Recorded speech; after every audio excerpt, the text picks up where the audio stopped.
All right. Shalom, family. And we are back with part 2 of this video series titled Draft Time.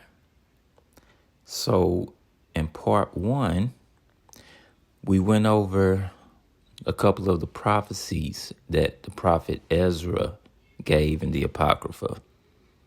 Then we let that segue into the video at hand, which was from the Kim Iverson show dealing with the upcoming draft that seems like it's on the horizon. But we didn't finish that video, so we are going to get into the rest of that video and give our critique. So without further ado, let's jump right back into it. All right.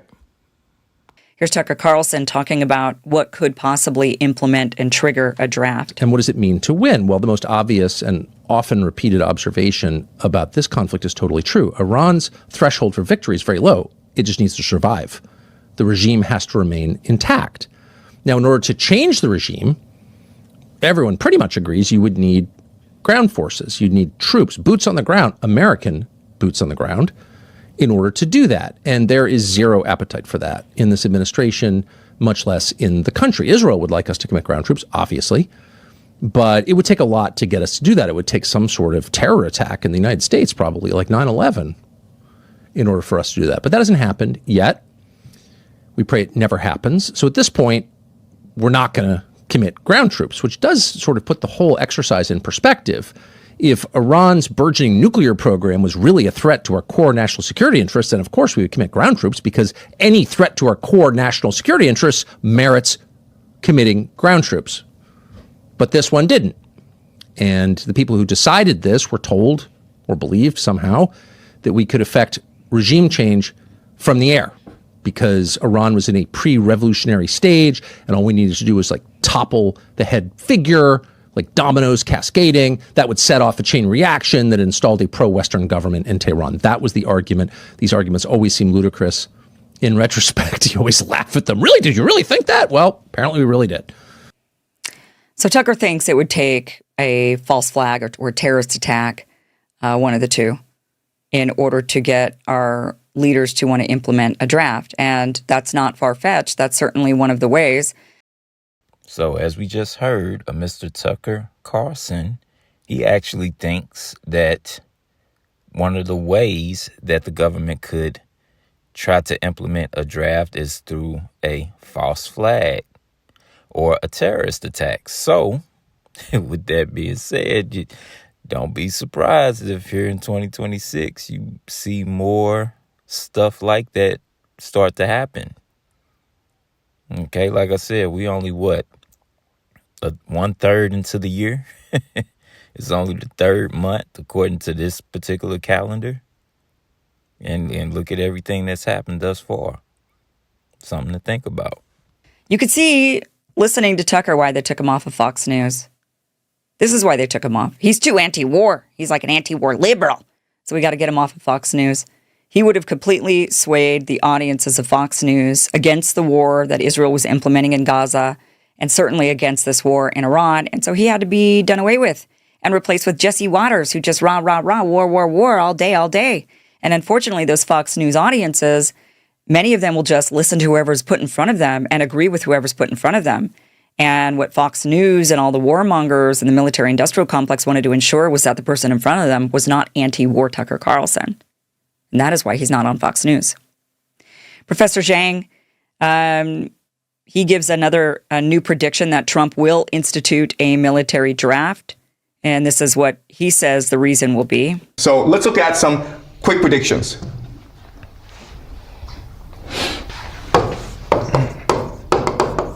Okay.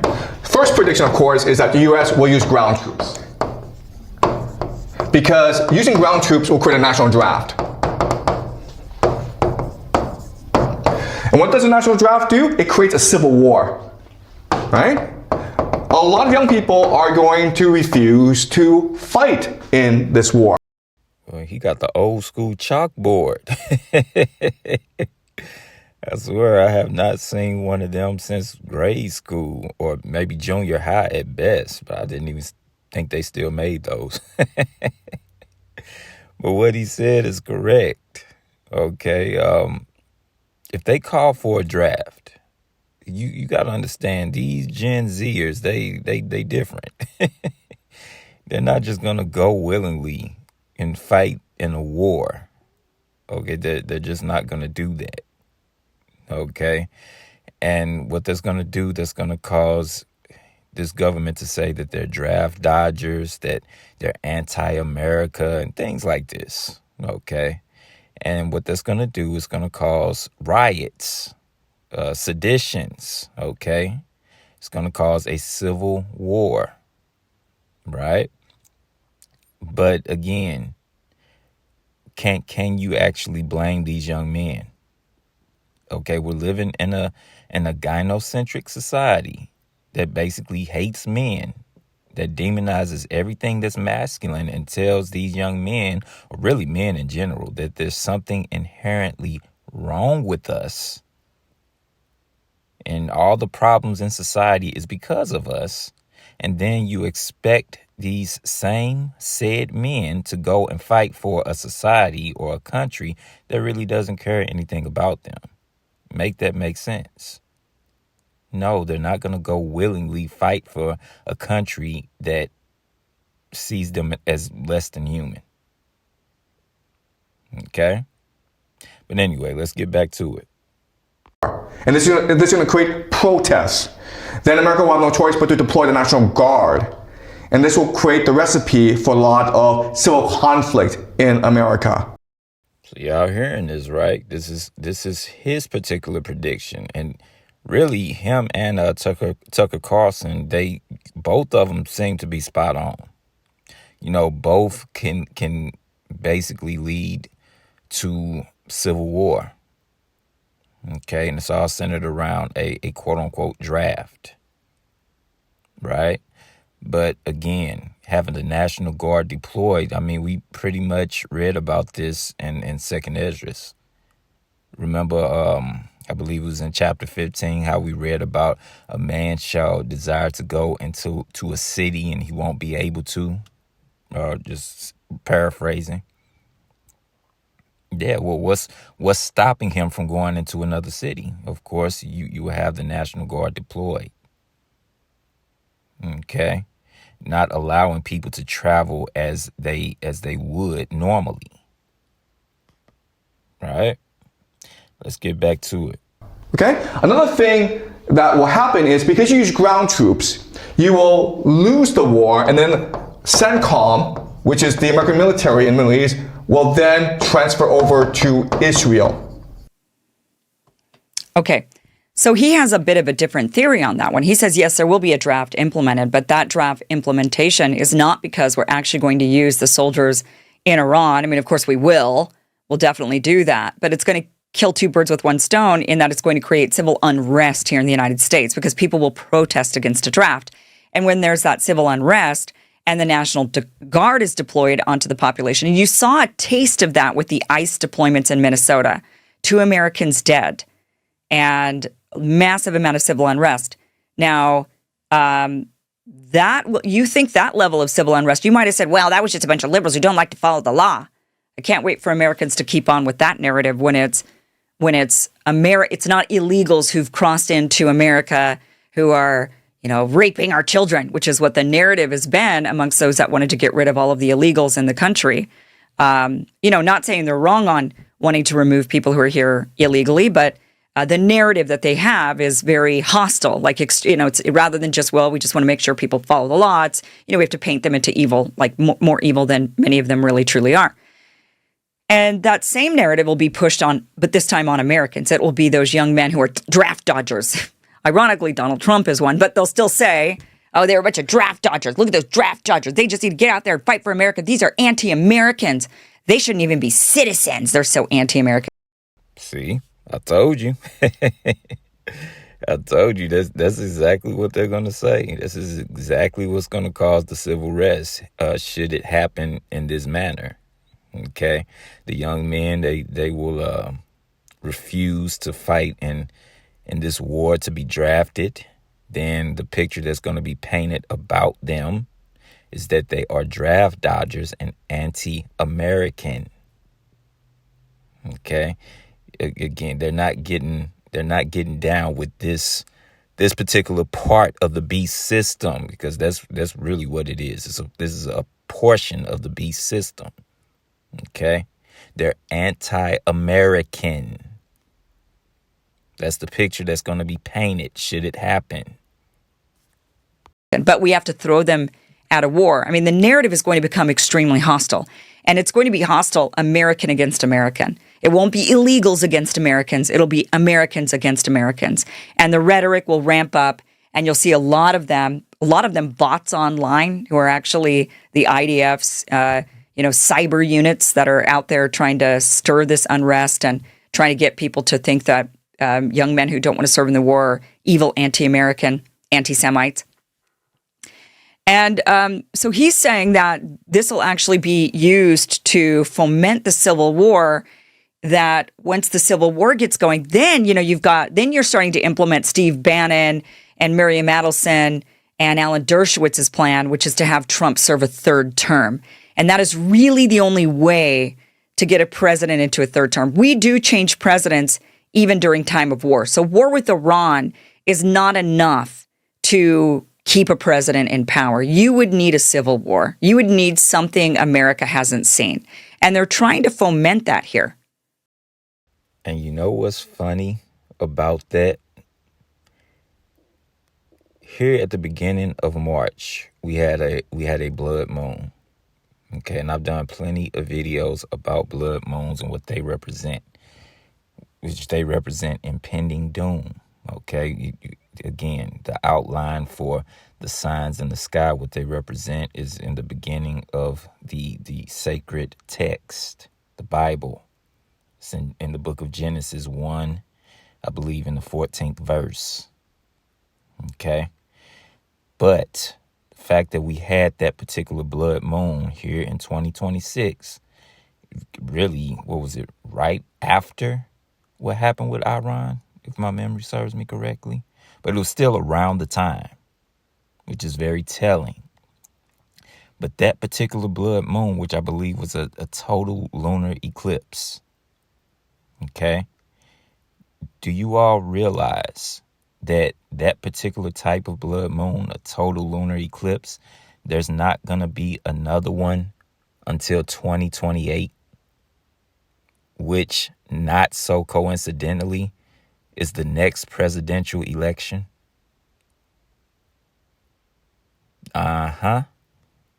Think about it.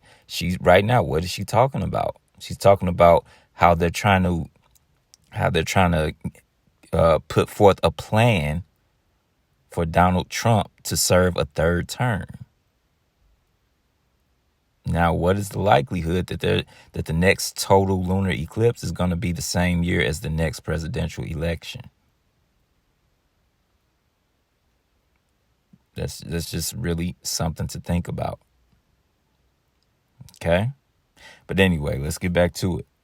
By using these tactics that both Tucker Carlson and now Professor Zhang have stated here. Now, you might think, oh, that's crazy. Well, here is the Trump and Pete Hegseth being asked about this National Guard Quick Reaction Force, which is trained for crowd control and civil unrest. Watch this. So the government of these United States of America, they have a National Guard quick response force that's being trained in a very specific area dealing with crowd control and civil unrest. Why? What are they expecting? Let's continue. Let's see what the Trump administration has to say about this one. Secretary Hegseth, sir, a memo circulating on social media details the establishment of a National Guard response force that's going to be trained in crowd control and civil unrest and deployed in all 50 states by April of 2026. Did y'all hear that? So this specific response force is expected to be in all 50 states by April. Y'all realize that's just next month, right? Okay, the interviewer just questioned them about that. So let's see how the Trump administration responds to the question. Can you verify the authenticity of that memo, and do you have any more information on the operations? I'm not going to answer particulars on something that may be in the planning process, but we definitely do have multiple layers of National Guard response forces, whether it's in each state, whether it's regionally, whether it's Title 10 active duty, whether it's Washington, D.C. We've got a lot of different ways that constitutionally and legally we can employ Title 10 and Title 32 forces, and we will do so when necessary. Okay, so they were asked this question around March 3rd, March 4th. That's when that was asked. And he was kind of vague on that. Well, we're not going to really specify. Yeah, she peeped the same thing I did. He really slithered his way out of that one.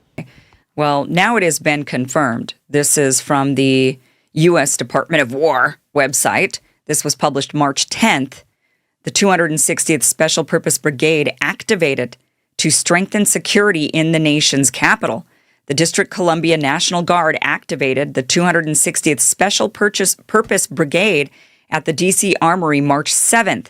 It is the only brigade in the Army specifically designed to coordinate military support to civil authorities and protect critical infrastructure in the nation's capital. So the goal is to support public safety operations and to strengthen coordination between military forces and civilian security partners in the district. So it is for activation on American soil is what that is for. So it's been confirmed that they do have these quick reaction force, these National Guard quick reaction forces ready to go to basically quell civil unrest. The good old days. Remember this? My honest guidance to those young men, and I think their concerns are very legitimate, but if you're worried about the world spinning out of control, if you're worried about a military draft, if you're worried about, God forbid, a world war, the best way to prevent it is to vote for Donald Trump. All of your sons and daughters will end up getting a draft notice, a thing called a draft. Dad, what's this? Oh, congratulations, you've been drafted into the military. You're going to fight a war against a country that nobody's ever heard of. Isn't it true? Isn't it ridiculous? Boy, she really pulled out the receipts on him, didn't she? Yeah, you see at the beginning of his administration, they were speaking against war and a draft. They were speaking against it, right? But now fast forward to 2026, and now they've set forth new rules for young men between the ages of 18 and 26 to automatically be enlisted for the draft. You don't have to physically go and do it yourself. You just automatically enlisted as soon as you hit 18. Okay, if you're between the ages of 18 and 26, rather. Okay, starting in December of this year, you're going to be automatically enlisted for the draft. That's something. Yeah, it is actually ridiculous, Trump. And you are the president of the United States right now, and yet your administration is actively discussing a draft. That is what is being reported, that the White House is actively considering implementing a draft for this war. I would hope, but it's not the case, that Congress would have to declare war first before the president could enact a draft. But we haven't declared war since, 1941 or 42, something around then, right? World War II. And yet we implemented the draft for Vietnam, which apparently wasn't a war. Here's Lindsey Graham. He's not even, Lindsey Graham's pretending like he's going to ask. Up to our allies, step up get our air bases out of Spain. They're not reliable. Move all those airplanes to a country that would let us use them when we're threatened by a regime like Iran. To our friends in Spain, man, you have lost your way. I don't want to do business with you anymore. I want our air bases out of Spain into a country that will let us use them. To our Arab friends, I've tried to help you construct a new Mideast. You need to up your game here. I can't go to South Carolina and say we're fighting and you won't publicly fight. What you're doing behind the scenes, that has to stop. The double dealing of the Arab world when it comes to this stuff needs to end. I go back to South Carolina, I'm asking them to send their sons and daughters over to the Mideast. What I want you to do in the Mideast, our friends in Saudi Arabia and other places, step forward and say, this is my fight too. I join America. I'm publicly involved in bringing this regime down. If you don't, you're making a great mistake and you're going to cut off the ability to have a better relationship with the United States. I say this as a friend. With friends like America, who needs enemies? Yeah, we're pretty sure you're the enemy. In fact, you seem like you're an enemy of the state. Kind of a traitor, actually, to the United States of America. Doing all the bidding for Israel and saying that you're going back to South Carolina and asking them to send their sons and daughters over to the Middle East, he says. We all know Lindsey Graham's not asking. We know that he's going to demand as he pressures the president into implementing a draft. That is what Lindsey Graham is going to be doing. And so there may come a time in the very near future where we do see a draft for this supposed non-war from the supposed non-war president. And yet here we are facing both of those realities right now. And there you have it, ladies and gentlemen. That was the Kim Iversen show.